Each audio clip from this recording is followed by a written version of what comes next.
Alors, bonjour, bonsoir à toutes et à tous.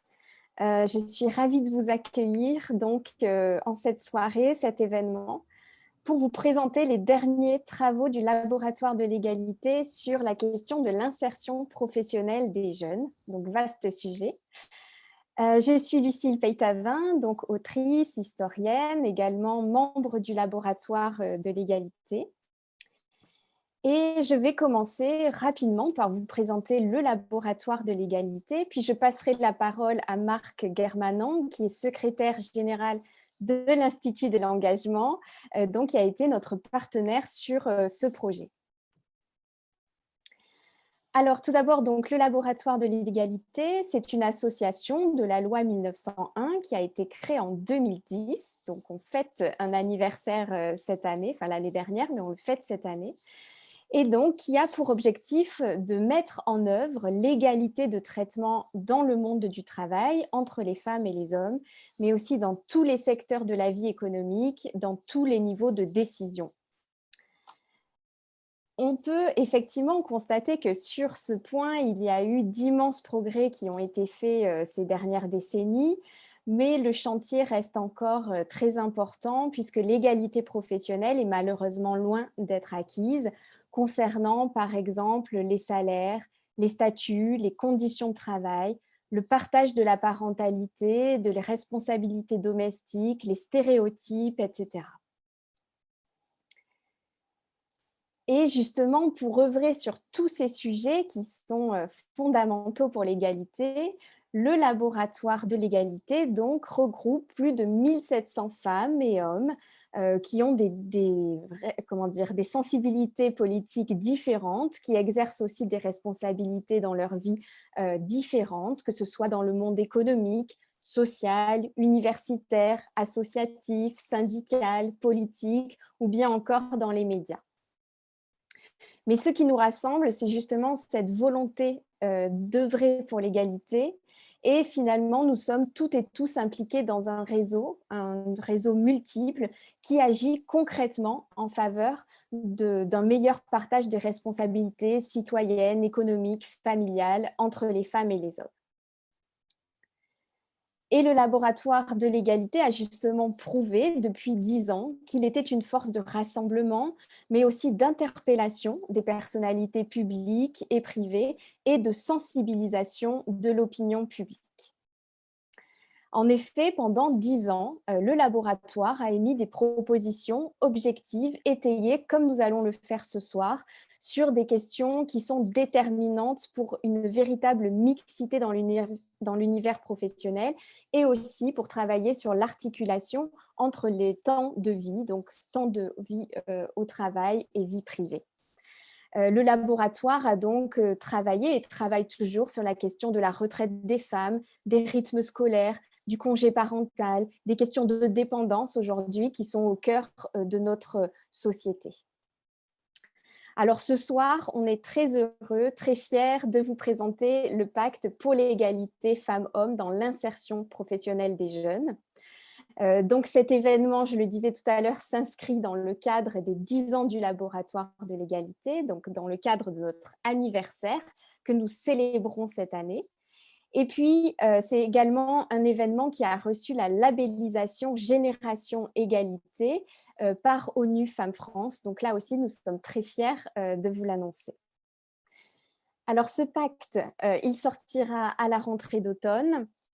Et ce soir, nous souhaitons partager avec vous les réflexions, les propositions que nous avons écrites après plusieurs mois de travail. Je le disais tout à l'heure, c'est un travail qui a été accompli en partenariat avec l'Institut de l'engagement. Et donc, je donne la parole à Marc Germanan, qui est directeur adjoint général de l'Institut de l'engagement. À toi, Marc. Merci Lucille, bonsoir à toutes et à tous. Alors je m'appelle Marc Germanang, ça c'est un pied de nez pour Lucille qui m'appelle Guerre, et moi je suis plutôt pour la paix Lucille. Donc Marc Germanang, et j'ai la chance d'être directeur général adjoint et directeur pédagogique de l'Institut de l'engagement et d'être également membre du conseil d'administration du laboratoire de l'égalité professionnelle, je le souligne au passage, femmes-hommes.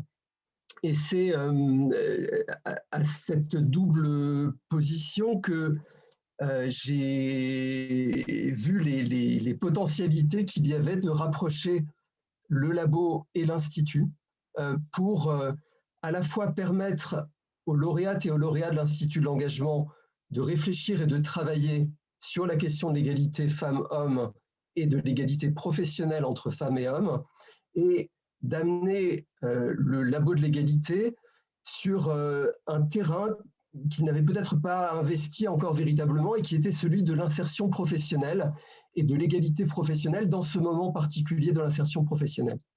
Alors, l'Institut de l'engagement, c'est une association qui a été créée dans la foulée du service civique, qui accompagne chaque année 700 jeunes, des jeunes de 16 à 30 ans, de toutes origines géographiques, de toutes origines sociales, partout en France et au-delà. Des jeunes formidables qui ont en commun de s'être déjà engagés. Ils ont fait un volontariat, souvent un service civique, mais ça peut être aussi un corps européen de solidarité, un volontariat de solidarité internationale, ça peut être pompier volontaire, ça peut être d'autres formes de volontariat encore, ou qui se sont engagés de façon bénévole, mais du bénévolat consistant et de longue durée, et que nous avons retenu parce que nous avons repéré chez ces jeunes à la fois leur engagement, leur potentiel, leur capacité, leur envie, et leur envie d'être acteurs de leur projet et d'être acteurs dans la société. Et puis parce que nous avons repéré chez eux, chez elles, un certain nombre de manques qui risquent d'entraver leur parcours malgré leur engagement et leur potentiel.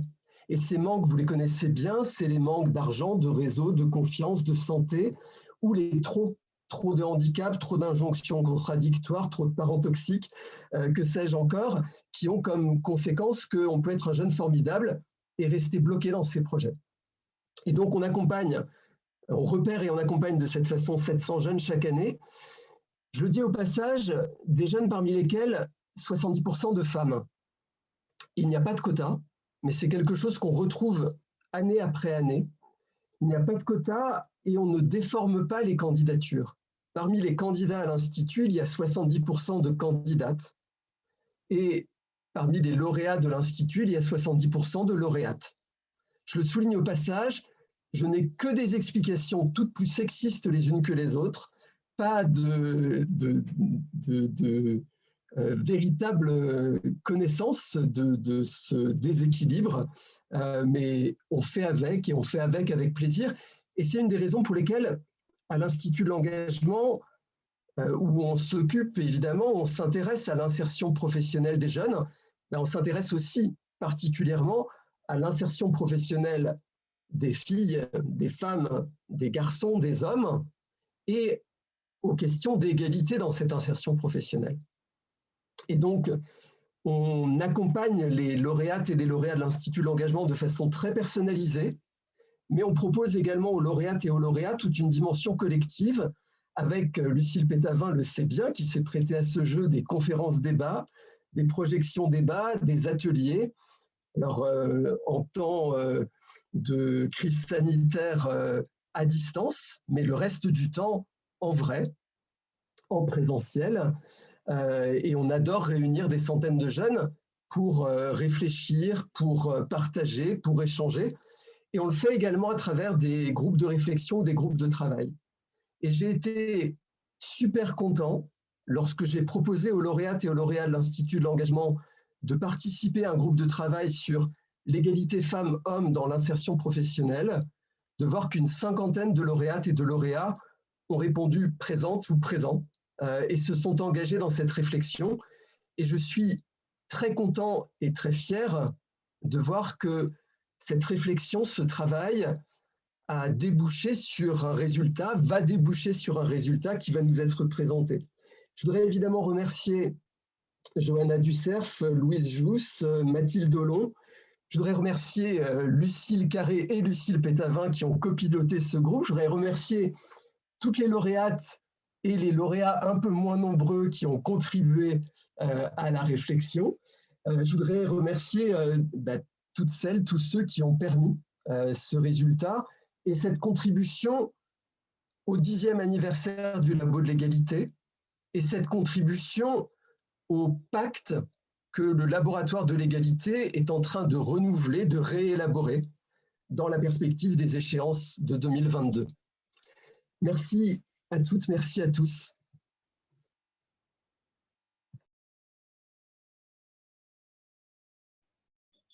Merci beaucoup, Marc. Lucille Carré, est-ce que tu as 2-3 mots à rajouter, s'il te plaît? Oui, j'ai 2-3 mots à rajouter. Déjà, bonjour à toutes et bonjour à tous. Donc, je suis Lucille Carré, je suis lauréate de la promotion automne 2016 de l'Institut de l'engagement.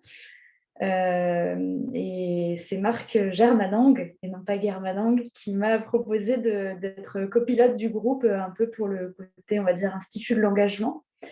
Et je voulais simplement dire peut-être en quelques mots qu'est-ce qui m'a attirée dans ce groupe sur l'insertion professionnelle. C'est que moi, je fais partie d'un milieu qui est extrêmement genré. Je pense que c'est le cas de beaucoup d'entre nous. C'est quelque chose sur lequel on a beaucoup travaillé dans ce pacte. C'est le fait que les métiers, les corps de métiers sont extrêmement genrés. Il y a des corps de métiers qui sont plus vus comme des corps féminins et d'autres masculins. Dans la culture dont je fais partie, voilà, je fais du spectacle vivant, c'est le cas. Il y a des corps de métier qui sont presque exclusivement féminins, par exemple les relations publiques et les actions culturelles. Et puis, il y a des corps de métier qui sont presque exclusivement masculins, par exemple la technique, et puis tout ce qui est de la direction et des postes de pouvoir. Il faut savoir qu'en 2020, sur 100 entreprises culturelles les plus grosses en France, il y en a 91 qui sont dirigées par des hommes. Voilà, ça donne un chiffre. Et donc, c'est quelque chose qui, moi, m'intéresse. Pourquoi est-ce qu'on se dirige vers... moi, par exemple, je suis technicienne, donc il n'y a pas beaucoup de femmes qui le font. Pourquoi est-ce que les femmes se dirigent plutôt vers les relations publiques? Pourquoi les hommes se dirigent plutôt vers la technique? C'est pas anodin. Moi, c'est une femme qui m'a embauchée en premier. C'est une femme, ma première entrée dans la culture. Et donc, c'était des mécanismes, voilà, je donne mon exemple, mais qui m'intéressaient à une échelle plus large, parce que je pense que c'est le cas dans tous les secteurs et dans tout type de métier. Et donc, c'est quelque chose sur lequel j'ai eu le plaisir de travailler avec Lucille, avec Louise, avec Johanna avant Louise, donc, avec qui j'ai pu copiloter ce groupe. Et puis, je remercie tout le monde d'avoir participé. Et j'ai très hâte qu'on présente ce pacte et qu'on présente nos propositions et les vôtres surtout. Merci Lucille, merci Marc, et puis merci à nouveau Lucille. Donc maintenant, on va passer à la présentation du pacte en lui-même.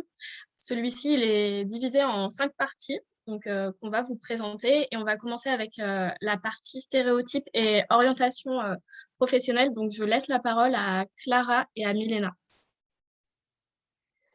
Bonjour à toutes et à tous. Donc moi, je m'appelle Milena Aimé, je suis chef de projet pour l'association Codico qui accompagne les personnes réfugiées dans leur insertion professionnelle. Et en fait, tous les jours, je me rends compte que, en fait, très souvent, les femmes et les hommes que nous accompagnons s'orientent vers des secteurs d'activité très genrés, ou en tout cas qui considèrent genrés dans leur pays. Et on voit bien en fait qu'il y a des différences. Et par exemple, il n'y a pas très longtemps, il y a un jeune Afghan qui voulait être aide-soignant. Et donc, on l'a accompagné et il a trouvé du travail en tant qu'aide-soignant. Et puis, il nous a dit en fait qu'il s'était trompé parce que c'était un métier de femme. Et donc, aujourd'hui, il ne veut plus faire ça. Et donc, en fait, on se rend compte que ces stéréotypes, ils concernent tout le monde et ils ont un impact non négligeable sur la société et ils ne permettent pas à chacun de s'épanouir là où ils ont leurs compétences en fait et où ils ont envie d'être. Et c'est pour ça que c'est important de répondre à cette problématique des stéréotypes dès le plus jeune âge et de créer les conditions d'une orientation professionnelle non genrée. Et donc voilà, c'est pour ça que quand Marc nous a proposé ce projet, ça m'a tout de suite paru évident par rapport à mon vécu en tant que professionnelle, mais aussi par rapport à mes convictions féministes. Je vais laisser la parole à Clara également pour qu'elle se présente. Bonjour à toutes et à tous, donc, je m'appelle Clara, j'ai 25 ans et je suis aussi lauréate de l'Institut. Donc moi, je suis animatrice jeunesse et mobilité internationale dans une MJC. Je vois des jeunes aussi toute la journée et je me rends bien compte qu'on cherche des missions plutôt dans la culture pour les filles, dans le sport pour les garçons. Moi-même, j'ai fait un bac pro menuiserie. Et là, ça a été la flopée de stéréotypes sur les femmes en menuiserie, qu'on n'était pas capable, etc. Et ça m'a même bloqué sur mon orientation, puisque je n'ai jamais été acceptée en BTS quand la plupart de ma classe était acceptée, alors qu'on avait des résultats j'avais des résultats plutôt supérieurs à mes collègues de classe. Ça ne fait pas tout, mais il y a certainement un petit peu stéréotype sur le fait qu'une femme ne peut pas faire ce métier. Donc voilà, c'est un sujet qui me touche assez personnellement. Et donc, c'est pour ça que j'ai choisi en tout cas cette partie-là. Et du coup, je vais laisser Milena vous présenter le constat qu'on a pu faire sur les stéréotypes sur l'orientation. Merci Clara. Donc, je vais prendre ma petite note parce que je vais vous partager plein de pourcentages. Donc, suite aux recherches qu'on a réalisées avec notre groupe de travail, nous avons constaté que l'orientation des filles et des garçons, elle est encore très peu mixte. Je vais vous partager quelques exemples. Par exemple, au lycée, 85% des filles ont choisi comme spécialité humanité, philosophie, langue, contre 13% pour la spécialité mathématiques, sciences informatiques et physique-chimie. Ça continue dans les études supérieures parce que seulement 15% des étudiants dans les formations paramédicales et sociales sont des hommes, contre 72% en école d'ingénierie. Et dans le monde du travail, 84% des enseignants du premier degré sont des femmes et 78% des métiers de l'automobile sont occupés par des hommes. Donc, bien sûr, on voit que c'est des visions qui sont encore très sexuées des disciplines scolaires et aussi des rôles sociaux. Et malheureusement, les garçons et les filles manquent encore de modèles féminins ou masculins pour pouvoir s'identifier et se projeter dans le métier qui les attire le plus. Donc, bien sûr, vous pourrez retrouver toutes ces références dans le pacte, mais on va tout de suite vous présenter 3 des 15 propositions que nous avons rédigées dans cette partie stéréotypes et orientation non genrée. Alors, la première, elle concerne la connaissance de l'ensemble des acteurs et actrices de l'éducation on propose en fait de créer un module de formation de 2 jours minimum qui donc serait sur les stéréotypes de genre et de mixité des métiers, et pour qu'en fait chacun puisse prendre conscience qu'on a tous des stéréotypes par rapport à certains métiers, que nous-mêmes on les véhicule en accompagnant des jeunes ou en renseignant des personnes, et du coup en fait d'apprendre à les déconstruire et à faire attention à tous ces stéréotypes que nous-mêmes parfois on véhicule aux autres. Donc ça pourrait être une mesure qui concernerait donc tout ce qui est acteurs et actrices de l'éducation de la petite enfance à l'enseignement supérieur, mais aussi structures qui accompagnent des jeunes. Voilà, donc vraiment une formation un peu comme ça a été fait nationalement sur la laïcité, mais en tout cas une formation nationale où on puisse avoir des choses sur l'orientation et les stéréotypes qu'on véhicule en accompagnant les jeunes vers l'orientation. Notre deuxième proposition phare, elle correspond à notre deuxième bloc de propositions, qui est celui d'établir un plan mixité dans les établissements scolaires et dans les structures d'accompagnement dans l'insertion professionnelle. Donc, en fait, ce serait de mettre en place des actions d'orientation non genrées. Par exemple, de rendre obligatoire, dans la mesure du possible, l'intervention en binôme hommes-femmes des professionnels lors des témoignages métiers, mais aussi lors des sorties scolaires, dans les forums d'orientation, dans les salons étudiants, et notamment dans les filières scientifiques, techniques, littéraires, de santé et de la petite enfance, qui sont les secteurs où la différence d'orientation entre les femmes et les hommes est la plus grande. Donc, voilà pour une des propositions de ce plan mixité.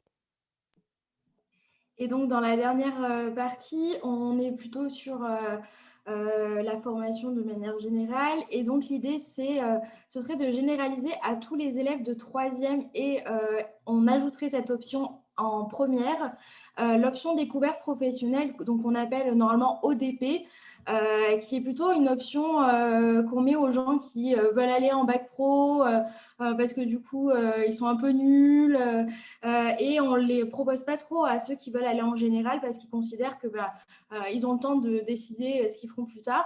Et donc, l'idée, ce serait de généraliser cette option qui serait peut-être plus légère que celle qui existe actuellement, mais en fait d'obliger en fait chaque élève à avoir cette option découverte professionnelle et qu'ils aillent rencontrer des gens qui travaillent dans tout secteur différent et même c'est pas parce qu'on fait un métier une filière générale qu'on ne doit pas aller voir quelqu'un qui travaille au cyclage des déchets de la ville. Enfin voilà, du coup, de généraliser cette option et de plus la catégoriser comme quelque chose d'assez péjoratif parce qu'on ne sait pas quoi faire de sa vie.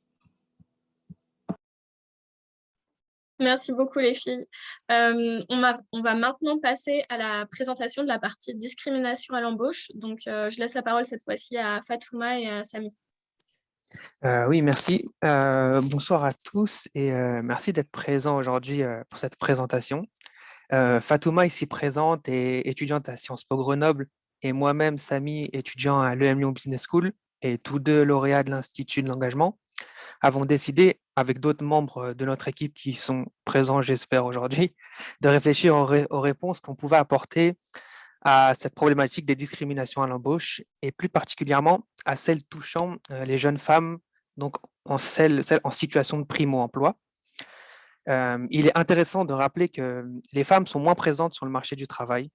En 2020, le taux d'activité des femmes de 25 à 49 ans est de plus de 82% contre près de 92% pour les hommes.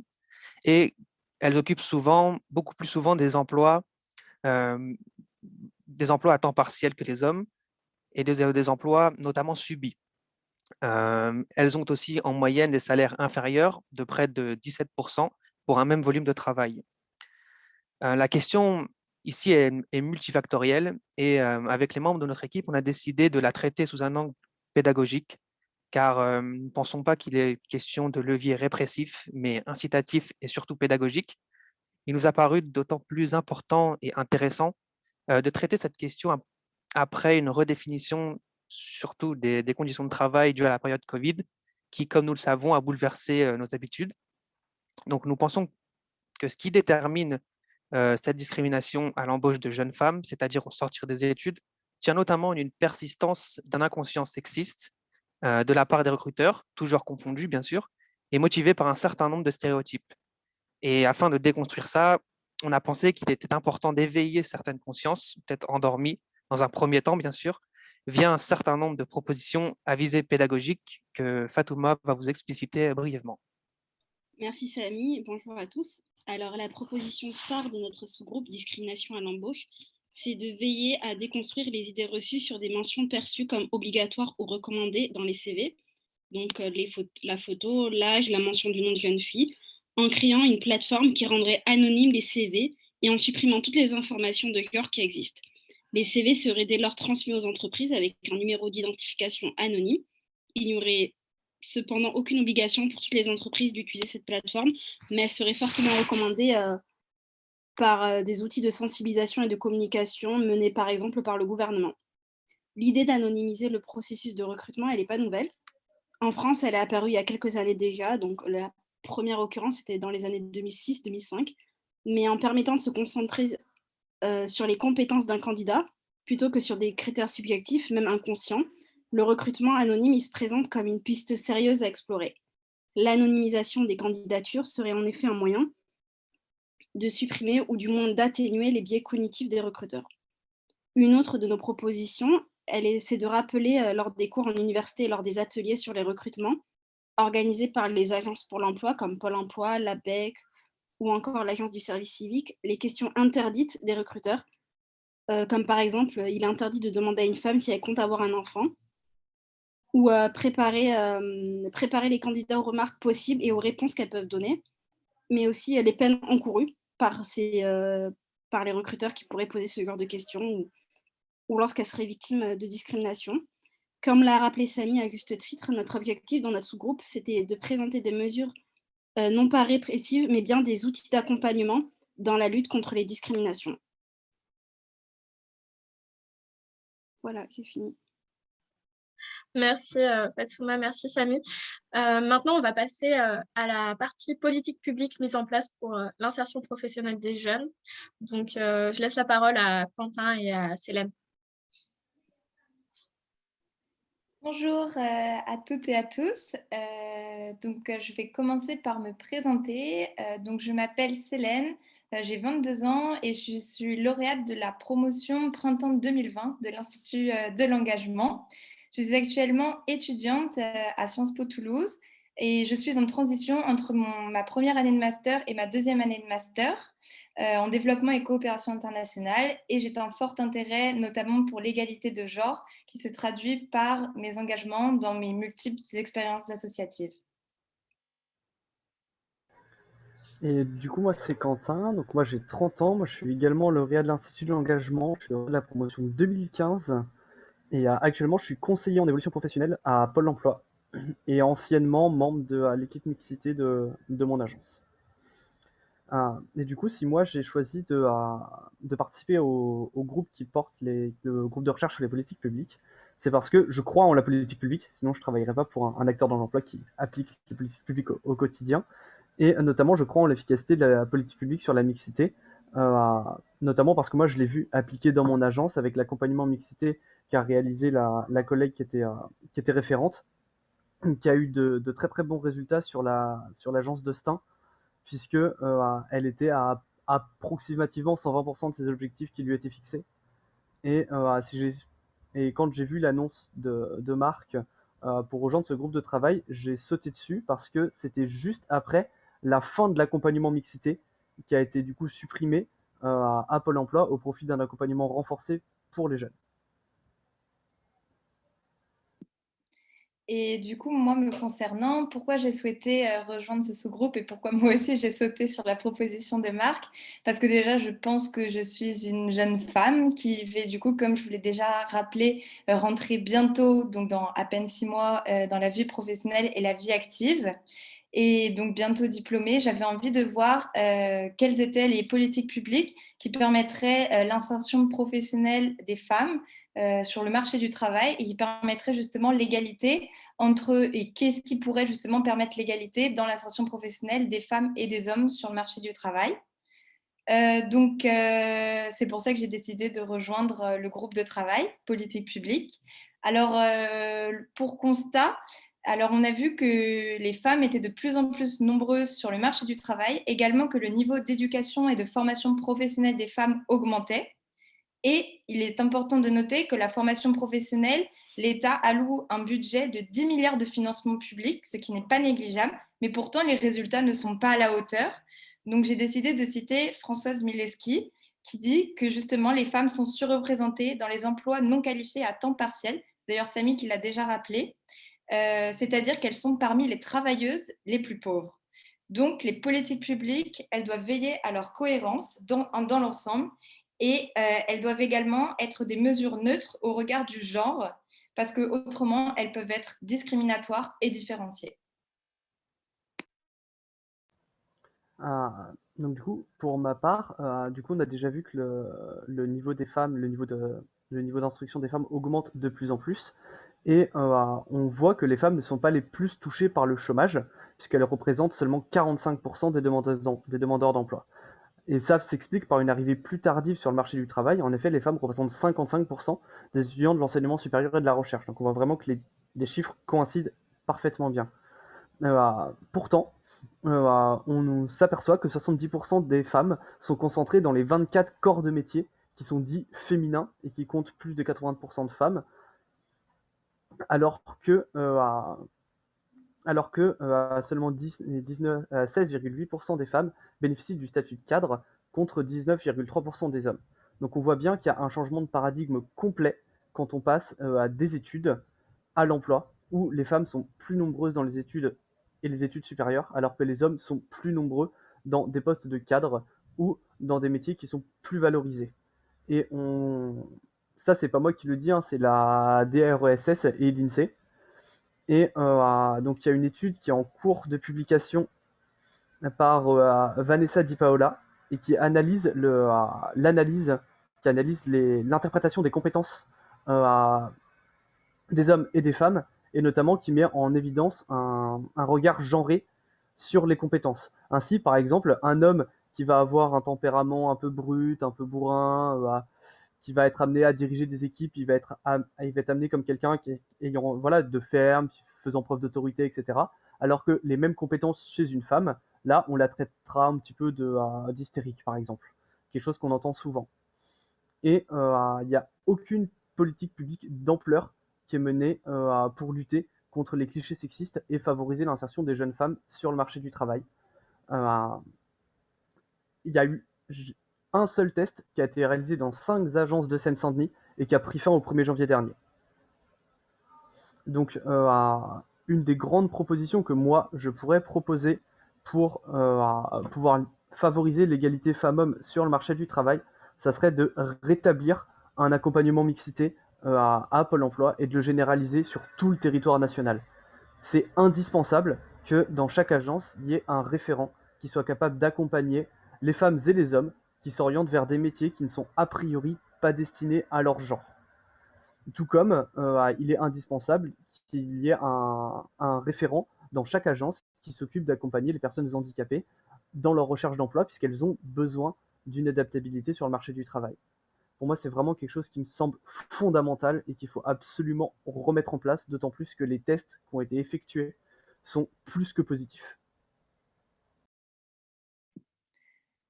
Une seconde justement proposition qu'on a élaborée au sein de notre groupe de travail et qu'on souhaite rendre l'environnement de travail plus inclusif pour les salariés. Par exemple, en synthétisant la mise à disposition de matériel hygiénique dans les toilettes des entreprises.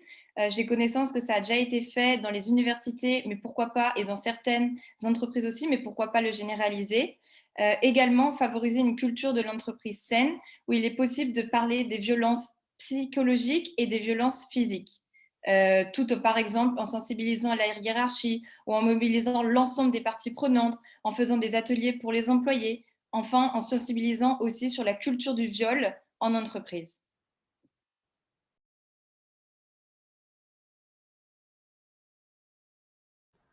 Donc en fait, ce qu'on voit au travers des politiques publiques, c'est qu'il y a des choses intéressantes qui sont testées, il y a des choses qui peuvent être mises en place, et on peut notamment s'inspirer à des politiques qui sont en faveur d'autres minorités.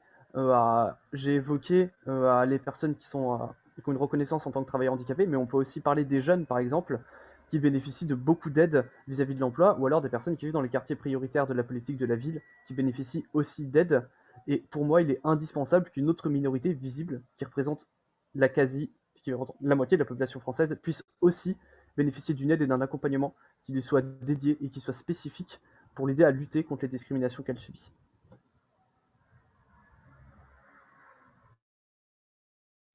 Et je sais pas du coup si tu veux rajouter un mot pour la fin, Célène.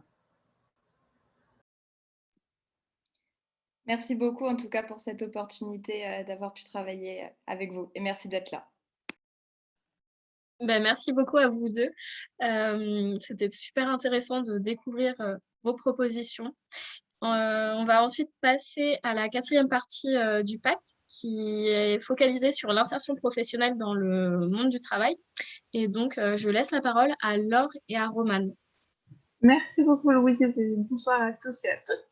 Alors pour ma part, je m'appelle Laure, j'ai 25 ans, je suis lauréate de l'Institut d'engagement depuis le printemps 2020 et je suis également étudiante en conception de projets humanitaires. Et j'ai eu la chance de travailler depuis quelques mois sur la thématique de l'insertion dans le monde du travail, aux côtés de Romane qui est là ce soir, ainsi que Florence Françon et Reouchan Kemaloglou. Et alors pourquoi ce groupe de travail? En fait, je m'intéresse depuis de nombreuses années à la question de l'égalité entre les femmes et les hommes, et cela de manière intersectionnelle, dans le sens où je m'intéresse aussi à la place des femmes en situation de handicap, et depuis quelques temps maintenant, la place des femmes en prison, la difficulté qu'elles peuvent parfois avoir dans leur insertion professionnelle. Et ça a été pour moi l'occasion de ce groupe de travail d'avoir des connaissances plus poussées, davantage de chiffres notamment pour pouvoir élargir mon argumentaire lorsque je l'évoque avec d'autres personnes. Et je me suis sentie concernée par la thématique de l'insertion dans le monde du travail puisque je suis à la recherche actuellement d'un emploi. Et je vais laisser la parole à Romane pour se présenter. Et bonsoir à toutes et à tous. Donc, je m'appelle Romane, j'ai 24 ans Je suis actuellement volontaire en Pologne dans une association qui s'appelle Sim Horizonti à Poznan et qui a un objectif d'interculturalité. Et donc, on œuvre dans le champ culturel, social et environnemental. Mais avant cela, j'ai travaillé, je travaille toujours du coup dans l'action culturelle. Donc, je connais cette dimension d'être une majorité de femmes dans les métiers du champ culturel, social et éducatif. Donc, je me suis intéressée à ce groupe de travail pour ces raisons-là, également parce que c'est un engagement quotidien pour moi, l'égalité femmes-hommes, et ça permettait de concrétiser cet engagement. Et aussi parce que j'ai découvert le sexisme dans le monde du travail assez tôt, lors de mon premier job à 18 ans dans la restauration. Alors pour continuer, lorsqu'on a commencé notre travail avec mes collègues, on est parti de plusieurs questionnements, notamment quelles étaient les difficultés spécifiques que les femmes pouvaient rencontrer dans les métiers dits masculins, aussi dans les fonctions à responsabilité où elles sont moins nombreuses, un peu les spécificités aussi de leur parcours, ainsi que les mécanismes en jeu, notamment au niveau de la légitimité qu'on peut ressentir en tant que femme, mais aussi la notion de la confiance en soi, comme ça a pu être évoqué auparavant. Et c'est ainsi que nos propositions se structurent en 5 axes. Le premier étant la valorisation de l'engagement des jeunes, ainsi que l'accompagnement des jeunes dans un second temps, mais aussi le fait d'offrir un accès égal aux métiers entre les femmes et les hommes, et faire de l'apprentissage, valoriser aussi l'apprentissage, les stages et l'alternance. Et enfin, pour terminer, l'implication des entreprises qui nous paraît primordiale. Et on développera ça au fur et à mesure de la présentation de nos propositions. Donc, nos différents échanges se sont enrichis de recherches, de lectures. Et du fait de notre statut de lauréate de l'Institut de l'engagement, la question de l'engagement et de sa valorisation nous est rapidement apparue pertinente. En effet, à l'heure actuelle, nous sommes majoritaires en tant que femmes parmi les volontaires en service civique, puisque nous représentons 61%, mais nous connaissons des difficultés d'insertion plus grandes que nos homologues masculins, puisque issus majoritairement de filières moins rémunératrices, comme je l'ai dit, l'éducation, le social, le culturel. Donc, on pense qu'il est important que ces compétences soient développées, que nos compétences soient reconnues et valorisées au même titre une autre expérience, au même titre qu'un CDI, par exemple, sur un CV. Par ailleurs, nous avons pu noter qu'actuellement, le service civique n'est pas pris en compte dans le calcul de l'allocation retour à l'emploi. Donc, il n'y a pas de soutien financier à la sortie de cette expérience, et pourtant, c'est déterminant dans la recherche d'un emploi. Donc, en partant de ce constat, nous proposons de comptabiliser l'expérience de service civique dans les aides financières proposées par Pôle emploi. De plus, on a également, comme je l'ai dit, travaillé sur la question de l'accompagnement des jeunes en proposant de systématiser les ateliers de coaching, par exemple, au-delà des séances par rapport au CV et lettres de motivation, mais plus par rapport à l'intégration au sein d'une équipe non mixte, accompagner les premiers temps en entreprise pour les femmes, la gestion, par exemple, d'une équipe quand on est une femme, une équipe d'hommes. Parce qu'il nous a paru essentiel de faire une proposition autour de la confiance en soi. Et également de systématiser et de faire connaître le système de parrainage et de marrainage auprès des jeunes qui sont les premiers concernés. Parce que c'est vrai que c'est un système parfois qui n'est pas beaucoup connu. Et voilà, c'est souvent des binômes entre jeunes et des professionnels du monde du travail. On a également fait une proposition autour de l'apprentissage, parce que c'est un domaine où des propositions ont déjà été faites, notamment par rapport à la sensibilisation aux stéréotypes, pour rendre les stéréotypes déjà existants, pour rendre les filières plus mixtes. Et on s'est dit que la taxe d'apprentissage pourrait servir à financer les actions justement en faveur de l'égalité, de la mixité. Voilà. Et également, pour terminer par rapport à l'implication de l'entreprise, que l'on pense primordial, ce serait de valoriser les métiers à prédominance féminine par rapport aux métiers masculins ou par rapport aux métiers occupés majoritairement par des hommes, et en incluant la notion de travail à valeur égale, comme ça a été fait en Nouvelle-Zélande, et qui prend en compte les efforts, les responsabilités, les conditions de travail. Et également d'inciter les entreprises à utiliser, à avoir recours à l'index d'égalité professionnelle, l'index PENICO. Voilà. Merci beaucoup, Laure et Romane. Et enfin, on va passer à la dernière partie du pacte qui est liée à l'articulation vie de famille et vie professionnelle. Et pour le coup, je laisse la parole à Laura. Bonjour à toutes et à tous. Donc, moi, je m'appelle Laura Guérin. Tout d'abord, je suis, moi, principalement engagée dans la lutte contre les violences faites aux femmes et plus particulièrement les violences conjugales. Et en mai 2021, j'ai reçu la reconnaissance de prodige de la République pour cet engagement-là. Parallèlement, je suis investie auprès du collectif Résolument Égalité qui agit en faveur de l'égalité entre les femmes et les hommes dans le département du Gers. Et également, il y a un sujet qui me tient à cœur et dans lequel je suis engagée, c'est la lutte contre la précarité et l'accès à l'emploi des familles monoparentales. Parce qu'on est un peu bien trop souvent oublié des mesures prises. Donc, c'est surtout en écho avec ce sujet que j'ai décidé de rejoindre le groupe Articulation vie de famille et vie professionnelle afin d'essayer, par mon analyse de terrain, de faire avancer les questions sur le sujet de l'accès à l'emploi et ou retour à l'emploi des familles monoparentales. Étant moi-même à la tête d'une famille monoparentale, j'ai pu faire le triste constat que mon profil familial, malgré de grandes compétences professionnelles, ne correspondait à aucune offre d'emploi proposée par la mission locale pour l'emploi Indeed, simplement parce que les horaires ne correspondent pas à ma vie de famille en fait. Donc voilà, depuis presque 2 ans, j'essaie d'attirer l'attention des élus et professionnels compétents sur la création de contrats de travail spécifiques aux familles monoparentales. Et c'est la raison principale de ma venue sur ce groupe. Donc, à la suite de plusieurs soirées de travail en collaboration avec Vanessa, une ancienne lauréate de l'Institut de l'engagement, où nous avons d'abord travaillé nos propositions respectives qui nous tenaient à cœur, puis élargi nos questionnements, nous avons conclu à la nécessité de créer des contrats spécifiques basés sur les horaires d'école afin de faciliter l'accès et ou le retour à l'emploi. Améliorer la communication relative aux aides financières dédiées à la création de crèches en entreprise, faciliter l'organisation du travail des chargés de famille pour améliorer la qualité du travail pour toutes et tous.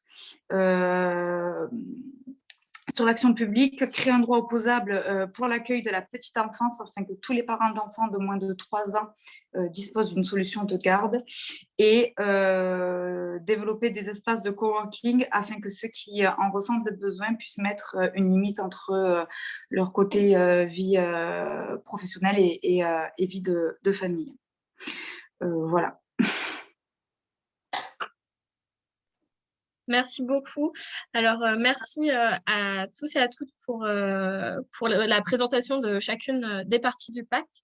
Normalement, on devait avoir un discours de Madame Nicole Pascolini, qui est déléguée départementale aux droits des femmes et à l'égalité entre les femmes et les hommes du Gers, pour intervenir et réagir sur le pacte. Malheureusement, elle a eu un contretemps de dernière minute et s'excuse. Donc, on va passer directement au temps de questions-réponses. Avant cela, pour les personnes qui se sont inscrites aux ateliers de 19h15 à 20h, vous allez recevoir un mail avec un nouveau lien Zoom. Il faudra cliquer sur ce lien pour qu'on puisse vous répartir dans les différentes salles pour les ateliers. Donc, merci de cliquer sur ce lien à la fin de ce webinaire de présentation pour rejoindre vos ateliers. Voilà, donc on va passer aux questions, que cela soit dans le chat ou dans l'onglet questions et réponses.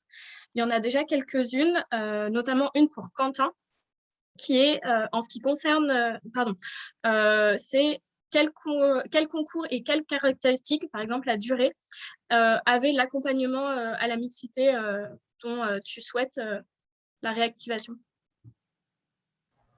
Alors, du coup, donc cet accompagnement, c'est un accompagnement qui était cofinancé par le Pôle emploi et par le FSE. Et du coup, ça consistait en un accompagnement qui soit plus intensif, avec un conseiller qui soit plus disponible et qui suive entre 2 et 4 fois moins de demandeuses et de demandeurs d'emploi. J'en profite pour faire le lien avec une remarque qui a été faite. C'était un accompagnement qui avait pour objectif d'accompagner des femmes qui cherchent un emploi dans des métiers qui sont a priori masculins, mais aussi des hommes qui cherchent des emplois dans des métiers qui sont a priori féminins. Il y avait vraiment la double ambivalence. Et du coup, c'était un accompagnement intensif qui durait 4 mois et qui permettait à la sortie de pouvoir trouver un emploi. Donc il y avait énormément d'ateliers disponibles, un accompagnement qui était très intensif et la possibilité de participer à des ateliers notamment en insistant sur la valorisation des compétences et la mise en avant des profils et des avantages à avoir un profil qui soit divers et qui puisse apporter une certaine mixité dans le milieu professionnel. Merci.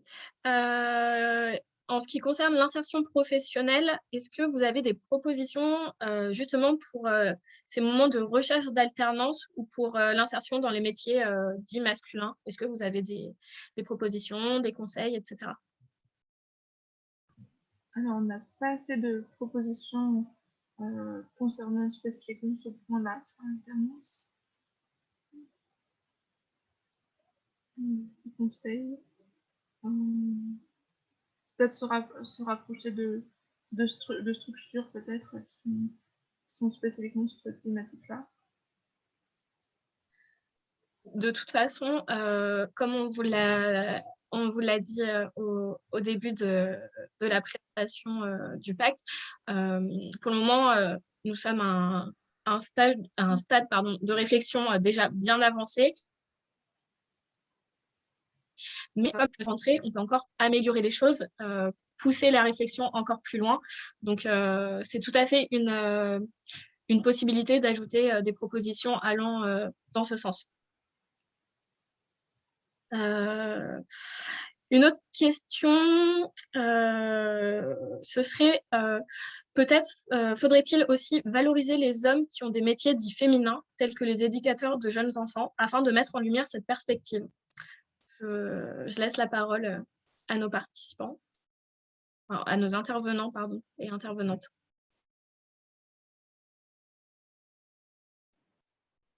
Du coup, je peux prendre la parole pour le groupe des stéréotypes. En tout cas, nous, c'était quelque chose qu'on voulait, qui est important et qui fait partie de d'autres propositions qu'on a faites, qui est vraiment en fait de valoriser les métiers qui sont dits féminins et inversement les métiers qui sont dits masculins où il y a des femmes et inversement. Enfin, en fait, ça va dans les deux sens. Ce qui est important, c'est vraiment de mettre en lumière les métiers pour ce qu'ils sont et non pas parce que voilà, on est un homme ou une femme.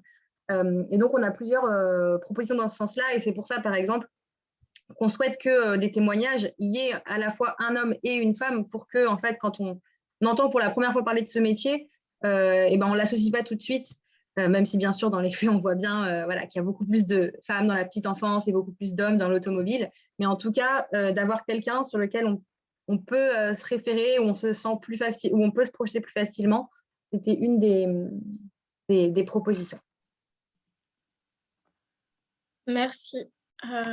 Ensuite,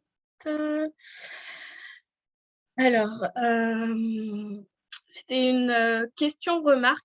Ne devrait-on pas remplacer vie de famille, vie familiale par vie privée, ce qui permet d'inclure aussi les jeunes n'ayant pas d'enfants, mais qui peuvent avoir d'autres contraintes privées, comme les ascendants, ou même exercer le droit à avoir une vie privée fondée sur une passion, un loisir. Et tout à fait d'accord. Parce que si vous avez d'autres choses à rajouter, n'hésitez pas, mais absolument.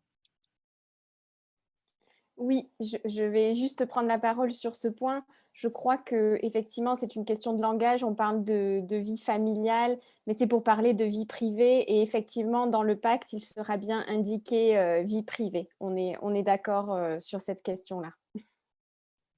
Merci pour cette remarque. Ensuite, c'est une question par rapport au marrainage et parrainage. Et ça demande plutôt concrètement comment ça se passerait, qui seraient les parrains marraines et quels seraient les critères pour être parrainé / marrainé. Alors, je peux répondre si c'est possible. Alors là, quand on en parlait du parrainage-marrainage, on faisait référence à des à des solutions qui existent déjà. Là, c'était le fait de le développer et de le faire connaître, surtout auprès des jeunes. Et il y a déjà des associations qui le font, comme Proxité, qui en fait, ce sont des jeunes souvent qui habitent dans des quartiers dits prioritaires. Et les parrains et marraines sont des gens travaillant en entreprise et qui se portent volontaires pour parrainer ou marrainer un jeune. Et le but étant d'aider le jeune dans ses projets, dans son institut professionnel, au travers de conseils sur les entretiens, la recherche d'emploi et tout autre projet du jeune. Actuellement, les systèmes qui existent.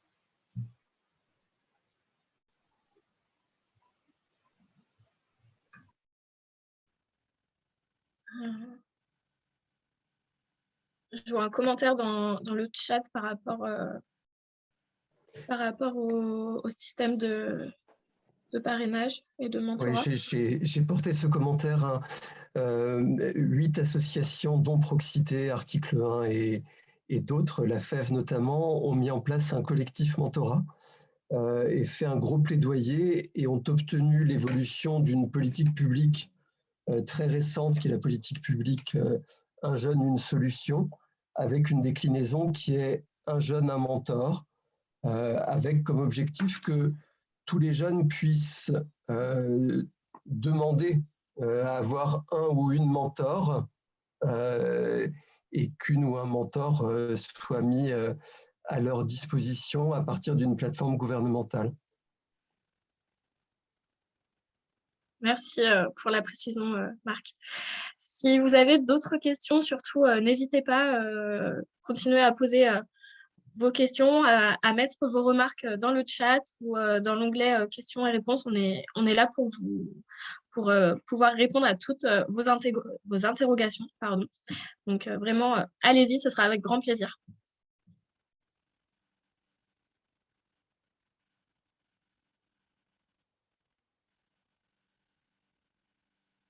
Alors, il y a une remarque donc par rapport. Alors, c'était, je vais le dire, pour le binôme de. Je suis désolée, j'ai du mal avec les onglets. Donc, pour le binôme de témoignage, si l'intervention masculine n'est pas du côté de l'expertise et la parole féminine du côté du témoignage, pour éviter la reconduction que l'on connaît, je suis désolée, j'arrive pas à lire, mais il y avait une remarque par rapport à ça. Et sinon, des questions par rapport au pacte. Donc, concrètement, comment va s'appliquer ce pacte et à qui est-il destiné? Lucile, peut-être?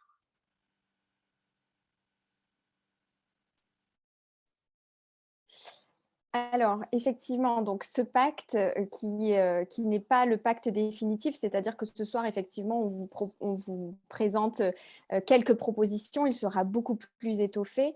Je tiens aussi à préciser que pour chaque proposition, on l'a un petit peu fait ce soir, mais il y a un état des lieux sur les difficultés que rencontrent les femmes dans l'insertion globale sur le marché du travail, et puis un état des lieux pour chaque groupe de travail. Et ce pacte, en fait, déjà, alors la première chose à dire, effectivement, c'est que plusieurs de ces propositions sont contenues dans le pacte donc, qui a été formulé pour la présidentielle 2022, donc présenté aux candidats de la présidentielle 2022, comme l'a rappelé Marc tout à l'heure. Et ensuite, effectivement, il y aura ce pacte dédié plus particulièrement même aux questions d'insertion professionnelle donc des jeunes sur le marché du travail, qui ne concernera que ce sujet. Il a vocation à être destiné déjà à un large public, déjà comme on le fait ce soir. Ensuite, auprès du réseau du laboratoire, on l'a dit qu'il y a un réseau très étendu avec des gens qui travaillent pour le gouvernement, qui sont des décideurs à différents niveaux. Et là également, nous allons nous adresser directement aux décideurs, au gouvernement qui travaillent sur ces sujets. Et on vous tiendra effectivement informé de l'avancée donc sur la communication, mais aussi sur les décisions qui peuvent être prises voilà, autour des propositions qui ont été faites. le but, c'est que, justement, je termine, excuse-moi Louise, voilà, on a fait des propositions concrètes, des propositions étayées, on l'a dit tout à l'heure, sourcées avec un état des lieux. Et donc, voilà, l'idée, c'est que réellement, ce pacte soit utile, que les décideurs s'en emparent, mais on va tout faire pour les sensibiliser et que voilà, ça débouche sur du concret et des changements pour les jeunes femmes notamment, donc qui s'insèrent sur le marché du travail. Donc, à la question à quelles instances sera remis le pacte, je pense que Lucille a en partie répondu. Effectivement, ce sera aux décideurs publics, politiques, privés. Et on fera notre maximum pour que ce pacte soit relayé vraiment partout, partout, partout. Ensuite, on a une question pour le groupe de travail. C'est qu'est-ce que vous retirez de ce travail que vous avez fourni, fait ensemble depuis plusieurs mois?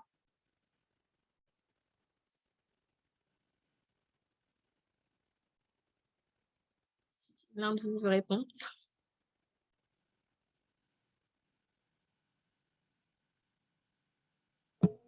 Je veux bien. Alors, je pense que c'était chouette. Je me souviens des premières réunions où on a un peu tout mis sur le tapis, sur nos expériences personnelles, professionnelles, etc. On a eu des conversations assez intéressantes sur comment on vivait la discrimination et les stéréotypes de manière générale dans la vie quotidienne en tant que femme.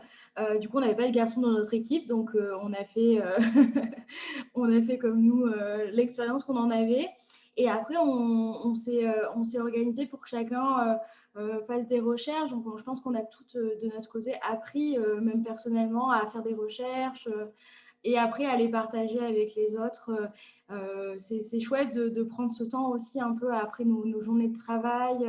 Ça peut parfois paraître un peu long et fastidieux de prendre ce temps d'une demi-heure après le travail, de se mettre d'accord sur ça. Et finalement, ça fait du bien. Enfin, moi, ça m'a fait beaucoup de bien de me mettre sur ça après le travail et faire autre chose que ce que je fais au quotidien.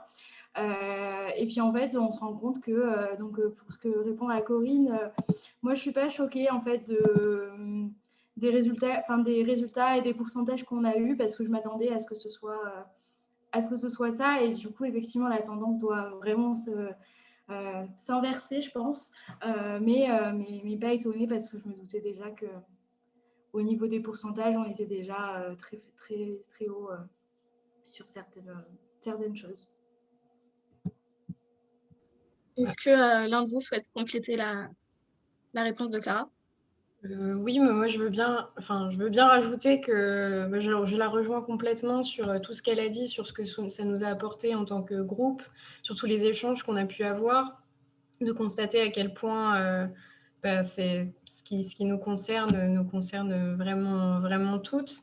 J'ai été surprise sans l'être par les chiffres liés, les 61% du service civique, parce que c'est surprenant parce que le chiffre est gros et en même temps, on sait très bien que le service civique, c'est une mission d'intérêt général et donc à but social et que le social, ça concerne toujours plus les femmes, malheureusement. Donc, je retire des mois très intéressants et très... j'ai vraiment apprécié m'impliquer dans ce groupe de travail. Moi, j'ajouterais juste que les personnes qui étaient dans mon groupe, elles étaient plus jeunes que moi, et pas beaucoup, mais quand même. Et en fait, ça va dans le bon sens. En tout cas, quand on partageait nos expériences, je me rends compte qu'il y a déjà des choses qui changent, qu'au lycée, il y a des choses qui n'existaient pas quand moi j'y étais. Donc voilà, c'était un peu rassurant dans un sens de me dire que ça va dans le bon sens, et en même temps, certains chiffres m'ont atterré. Donc il y a encore du boulot, mais je pense qu'on est dans le bon sens et ça donne envie de voir autant de personnes engagées. Ça donne envie aussi de s'engager encore plus. Merci les filles. Justement, pour rebondir sur la remarque de Milena où elle dit que certains chiffres l'ont atterré, qu'est-ce qui vous a particulièrement surprise et surpris dans les constats sur les inégalités que vous avez mis en lumière?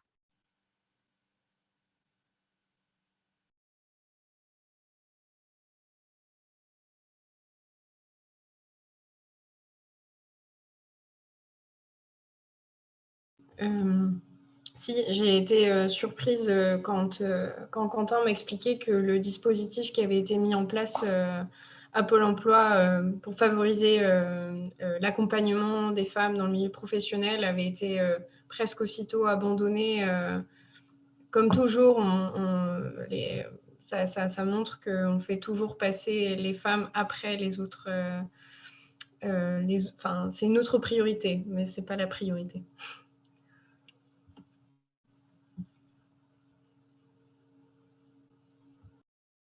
Bah, moi, à la lecture du pacte, j'ai plutôt... Pardon, Célène, j'ai vu que tu avais... Et j'étais partie.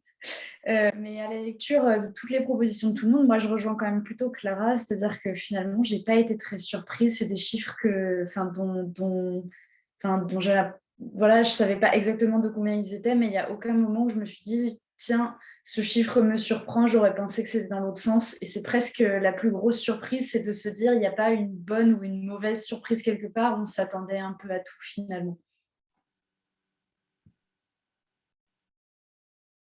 Célène, du coup, tu veux compléter?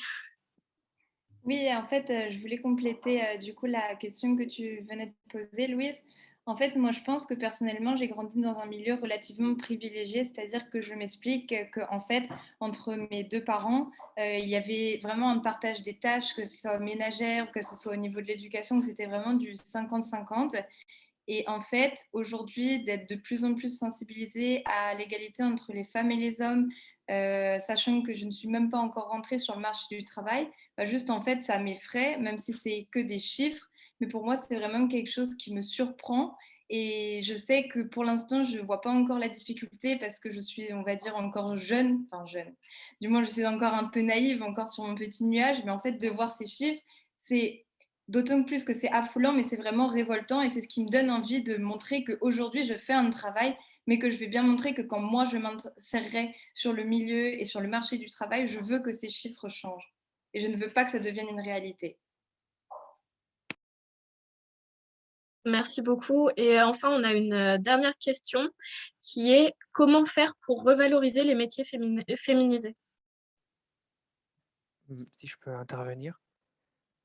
Après, moi, j'ai l'impression sur la question du GET, j'ai l'impression que je vais enfoncer des portes ouvertes. Mais je pense qu'il est intéressant de regarder ailleurs aussi, et pas seulement ce qu'on peut faire en France. Je pense que sur cette question, je pense que par exemple, les pays nordiques sont d'autant plus enviables car ils sensibilisent dès le plus jeune âge sur le fait qu'il n'y a pas de métier réservé aux garçons et d'autres réservés aux femmes. Ça, c'est valable dans tous que ce soit sur les métiers, mais que ce soit assez peut-être banal, mais c'est sûr, je sais pas, lorsque l'on joue avec son camarade, il n'y a pas les petits bonhommes pour les hommes et il n'y a pas les poupées pour les femmes. Et je pense que ça, c'est quelque chose qui doit être beaucoup plus profond et qui doit être beaucoup plus euh, pédagogique.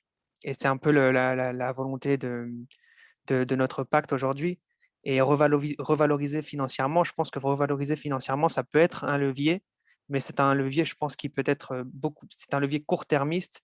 Et au vu de la situation, disons que notre situation économique, si l'État ne prend pas à bras le corps cette revalorisation, je ne pense pas que les organismes privés vont décider de revaloriser ce genre de métier. Donc, je pense que oui, je pense que tout est dans la pédagogie. Merci beaucoup, Samy. Je pense qu'on a fait le tour des questions. Donc on va arriver à son terme pour cette présentation. Avant de laisser Lucille faire la conclusion, je tiens juste à vous rappeler donc que par mail, pour les personnes qui se sont inscrites pour les ateliers, on vous a transmis le lien.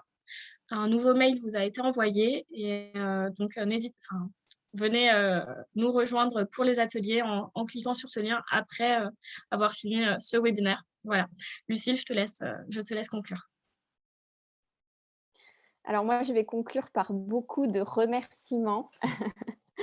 Bon, déjà, merci beaucoup à tous les intervenants, toutes les intervenants, tous ceux qui ont travaillé sur ce pacte. Alors, je remercie plus particulièrement Lucille Carré, donc ma copilote. Voilà, ça a été un plaisir de travailler avec toi, de faire ta rencontre. Et puis également tous les pilotes des groupes de travail. Alors, je vais les citer, mais peut-être pas tous. Sophie Boissier, Jocelyne Sialek, Clara Guy, Fatouma Barré, Quentin Hérades, Laure Cadès, Vanessa Truc, Laura Guérin. Vous étiez là ce soir. Tous ceux qui n'étaient pas là ce soir ou qui n'ont pas pris la parole. Évidemment, tous les participants dans chaque groupe de travail, merci pour tout le travail fourni. Merci pour votre énergie, votre investissement. Vraiment, ça fait chaud au cœur et voilà, j'espère que ces propositions vont déboucher sur du concret. On l'a dit, en tout cas, merci pour tout ce travail de réflexion et de proposition. Ensuite, Johanna Ducerf, évidemment, Louise Jousse, Mathilde Houlon qui ont rendu tout cela possible. Vraiment, merci à vous. Aminata Koulibaly également pour son aide précieuse. Je remercie également les membres du laboratoire de l'égalité, Olga Trotiansky évidemment, Aline Crespin, Corinne Hirsch, et puis Marc Germanang et non pas Germanang. Ça y est, j'y suis arrivée. Donc, de l'Institut de l'engagement, directeur adjoint général de l'Institut de l'engagement. Je veux remercier également ONU Femmes France, on l'a dit, pour sa labellisation Génération Égalité de cet événement. Donc, nous sommes quand même très fiers. Et puis, merci à tous les participants, les participantes qui ont assisté ce soir à notre présentation, nos propositions. Merci pour vos questions. Je précise qu'un replay sera disponible sur le site du laboratoire de l'égalité, je pense, puis on vous l'enverra par mail. Également, on l'a dit, à la rentrée, on vous enverra ce pacte finalisé avec toutes les propositions. Voilà. Je redis que je suis très, très fière du travail que nous avons accompli, que nous avons hâte de partager justement cette version finale avec vous tous. Maintenant, ça va être la place aux ateliers. Donc, il y a 3 ateliers. Réussir ses entretiens, découvrir un parcours inspirant et connaître les clés donc, du monde du travail. Alors, pour cela, donc, Louise vous l'a indiqué, il suffit, une fois que nous aurons terminé cette présentation, ce webinaire, de cliquer sur le lien que vous avez reçu par mail. Voilà, je vous souhaite à toutes et tous une très bonne soirée, de très bons ateliers et je vous dis donc à la rentrée, à bientôt pour le pacte dans son intégralité.